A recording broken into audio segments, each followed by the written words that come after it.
The North Georgia has been wildly successful this season. We got some improvements to make on the watermelon, but hey, let's get after this harvest.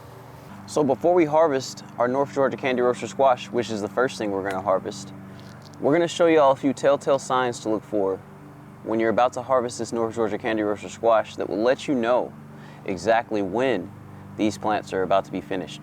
So this, ladies and gentlemen, is the North Georgia Candy Roaster squash, and I wanted to show you the biggest sign of ready to harvest.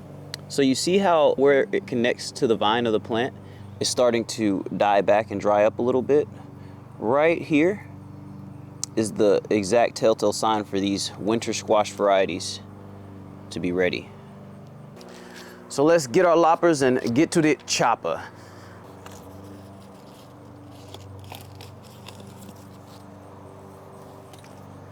So this is our first North Georgia Candy Roaster squash that we're harvesting on today. We're gonna get to the rest of them.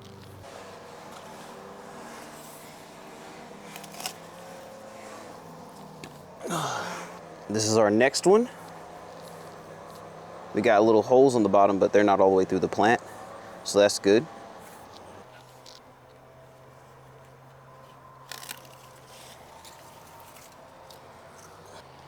Beautiful fruit.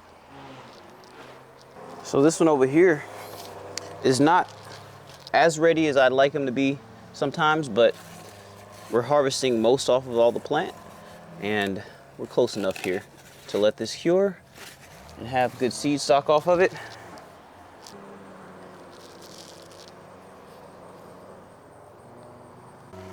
So y'all, check out this blacktail watermelon we got here. We're gonna go ahead and harvest it.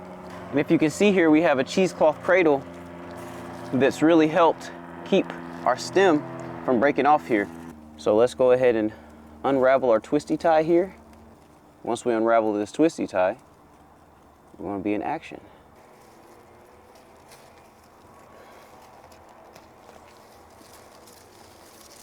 So we sheathed our twisty tie off here, and you can see if this wasn't here, our melon would just probably fall off, but it would still be able to be harvested. So we're gonna pick it by hand just like this. I'm gonna bring it up to y'all. We're gonna take this bad boy in the house, open it up, and let y'all see exactly what's going on with it right after we finish harvesting the rest of our North Georgia Candy Roaster squash. So if you take a gander over here, we have a few squash that are kind of formed over here by our compost pile. And what we're gonna do is harvest these bad boys over here. One of these squash are no good because we got too much bug pressure that was really attacking them. But we'll show y'all that.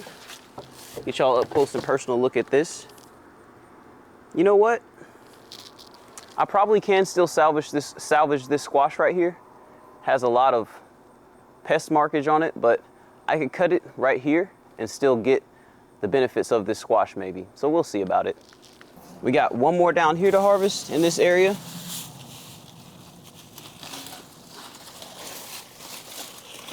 And this one right here, nice and healthy. We got the general markings of the North Georgia Candy Roaster squash. She's really pretty.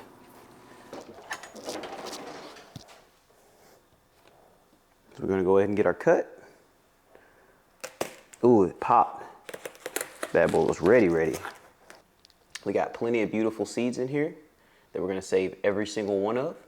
And we are happy with this harvest. But look, I know y'all been waiting on this part right here, so. So we about to go ahead and cut this bad boy and give you a taste test live on camera. So let's go ahead and slice this bad boy in half right here. And we're gonna just take a nice bite. Oh my gosh, so sweet. So sweet, so sweet. I'm trying not to chew up these seeds right now. But let me show you what the seeds look like. So the seeds look just like the ones that Turf Therapy sent me originally. They got that brown color to them, nice little texture to them, and they're nice and small. But these are for your personal watermelons that you'll grow in pots or even in the ground, but you know, you can grow them in your house as well.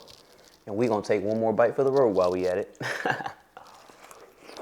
So I wanted to go over a few lessons learned in this garden season about growing vining and running plants that we can improve on. The first lesson that I learned this season was using bigger and more moisture containing pots, because the inevitability is that when we're out here in North Texas, as the heat of the summer comes on, it gets sweltering hot out here, and we have to make sure that we have the right kind of fabric pots and that we also have big enough fabric pots. A good fabric pot to look into is your grassroots pot.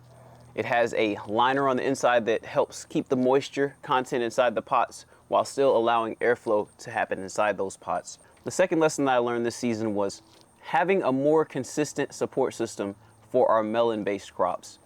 And what I mean by that is coming in with a really effective strategy that we can really just use to our advantage to make sure that these fruit can be supported as they grow through the span of their life. Third, better pot positioning for more sun and morning sun on our pots, because as it stands right now, our pots get the evening sun and that sun is not forgiving.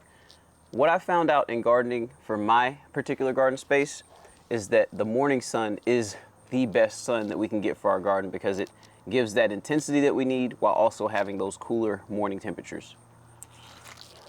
Our fourth thing that we learned is making sure that our soil mix has the capability to hold more water if we're going to be growing these melons inside of pots, these personal sized melons.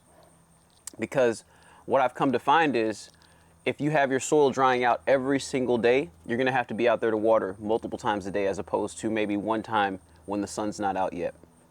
And the fifth and final thing that I've learned this season is we have to make sure that we keep our gardens nice and clean. We don't want our gardens to be thick, foresty, because that allows for rodents to come in and destroy our crops and do damage to our crops and make them not as desirable and lose quality and lose standard throughout their growth process. So I think that might just be right up there with those other lessons that we've learned as far as importance goes. But y'all, I'm about to finish up this watermelon because it's delicious. So yeah, Farmer Q,